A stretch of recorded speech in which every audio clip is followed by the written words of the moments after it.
Quick and சிம்பிளாக செய்யக்கூடிய Bombay chutney recipe தான் பார்க்க போகிறோம். ஏன் இந்த ரெசிபி எங்களுக்கு தெரியாதா அப்படின்னு கேட்குற உங்கள் மைண்ட் வாய்ஸ் எனக்கு நல்லாவே கேட்குது.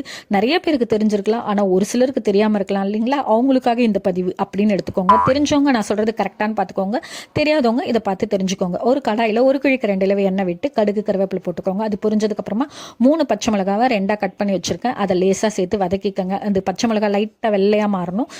மாறினதுக்கப்புறமா 2 பெரிய வெங்காயத்தை, மீடியம் சைஸில் இருக்கிற வெங்காயத்தை சின்ன சின்னதாக கட் பண்ணி வச்சுருக்கேன், அதையும் சேர்த்துக்கோங்க. கொஞ்சம் பெருங்காயத்தூள், உப்பு 2 டீஸ்பூன் உப்பு சேர்த்துக்கிறேன். எல்லாமே சேர்த்து லைட்டாக வதக்கிக்கோங்க.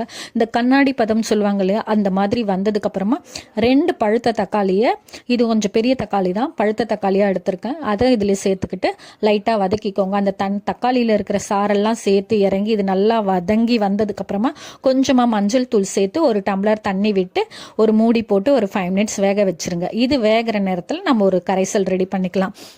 ஒரு 3 டீஸ்பூன் அளவுக்கு கடல மாவு எடுத்துக்கோங்க. ஒரு 2 டீஸ்பூன் தயிர், கொஞ்சம் லேசாக புளிப்பு இருக்கிற மாதிரி தயிர், ரொம்ப புளிப்பு இருக்கக்கூடாது, லேசான புளிப்பு இருக்கிற மாதிரி தயிர். அதை 2 டீஸ்பூன் கொஞ்சமாக தண்ணி விட்டு அந்த கடல மாவெல்லாம் நல்லா கட்டி எதுவும் இல்லாமல் நல்லா கரைசல் மாதிரி கரைச்சி வச்சுக்கோங்க. இந்த நம்ம வேக வச்சுருக்கோம் இல்லைங்களா, அது நடுவில் குமிழ் மாதிரி வந்ததுக்கப்புறமா இந்த கரைசலை அதில் சேர்த்து கொஞ்சம் எக்ஸ்ட்ராவாக தண்ணி விட்டு ஒரு கொதி கலக்கி விட்டுட்டு ஒரு மூடி போட்டு ஒரு 5 மினிட்ஸ் வேக வச்சிட்டிங்க அப்படின்னா ரொம்ப சிம்பிளான பாம்பே சட்னி ரெடி ஆகிடும். இந்த கடல மாவு கிடைக்கல அப்படின்னும் போது பொட்டுக்கடலையை நல்லா மிக்ஸி ஜாரில் போட்டு ஃபைன் பவுடராக அரைச்சி கூட நம்ம அப்போ இது கடல மாவுக்கு பதிலாக சேர்த்து செய்யலாம். ஜஸ்ட் இது ஒரு ஐடியா தான். இந்த மாதிரி செஞ்சாலுமே ஒரு இதுவும் நல்லா தான் இருக்கும். இந்த பாம்பே சட்னி இட்லி, தோசை, ஏன் சப்பாத்திக்கு கூட ரொம்ப காம்பினேஷனாக இருக்கும், ரொம்ப அல்டிமேட்டாக இருக்கும். இது மாதிரி செஞ்சிங்க அப்படின்னா இட்லி தோசைலாம் எக்ஸ்ட்ராவாக ஒன்று சாப்பிடுவாங்க. ஏன்னா பாம்பே சட்னி ரொம்ப டேஸ்ட்டாக இருக்கும்.